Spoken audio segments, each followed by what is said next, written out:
Time now for Homeschooled as we welcome in Marc Malusis and Licata. And gentlemen, unprecedented has become the norm during this pandemic, but a part-time NBA player is certainly unprecedented. Sal, do you think this will work out for Brooklyn?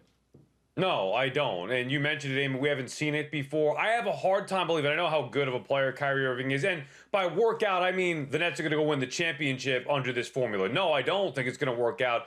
It can't. You can't have a team that has a part-time player. Oh, okay, we're going to be able to use them on road games, and then at home it's a different story. No, it doesn't work like that. So they need to be able. It's not even just about the chemistry. They need to figure out who they are as a team. How Harden's going to fit with Durant, with Kyrie. We haven't seen them, the big three, play enough together to get an understanding. They're three great players, and the Nets have shown that they could be a decent team here, even without those guys, with the bench that they developed. I think bringing back Kyrie Irving as a part-time player can do more harm to this team than good at this particular point. So no, I don't think it will work out.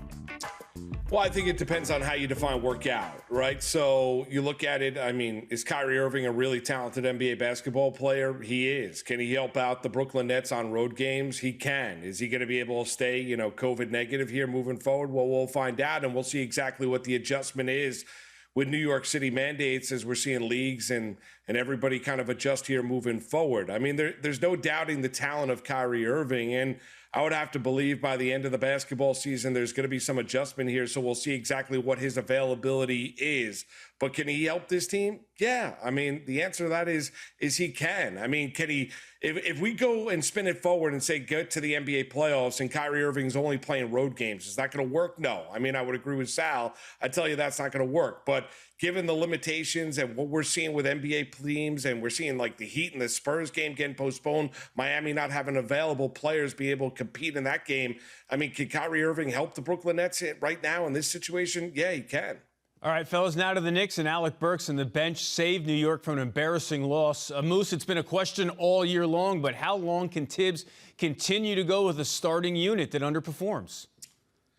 Yeah, I mean, it's a great question. I mean, exactly. I mean, how many times we talk about it? What exactly are the New York Knicks here this regular season? I mean, you have a game against the Detroit Pistons, who really have aside from Bay, they've got literally nobody else on the court.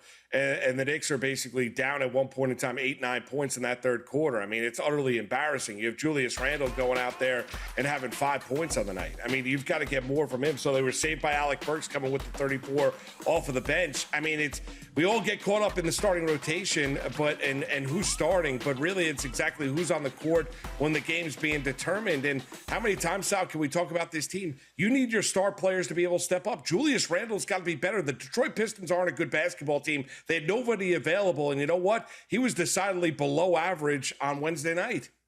And what about Kemba Walker? I mean, we're going to forget talking about he's going to be the player of the week this week again. So here's the issue, though. I do have an issue with Tibbs. He has not, and I love Tibbs, and he did a great job last year. He has not been putting the best players on the floor together at the same time. They're look, they are better with Emmanuel Quickly or Derrick Rose running the point guard. That should be their team right there. And now I know Rose is out, but when he comes back, one of them should be a starter, one of them should be off the bench. You've seen what Toppin can do off the bench. And it's funny, Grimes, a player who we want to see more of, he gets the start, and of course, he can't find it. So it's almost like whoever's in that starting rotation, they've been damned for this team, because this has been a problem dating back to the beginning of the year. Regardless who's on the starting rotation and who's on the bench, they need to figure out the better rotation, and to me, that is on Tibbs.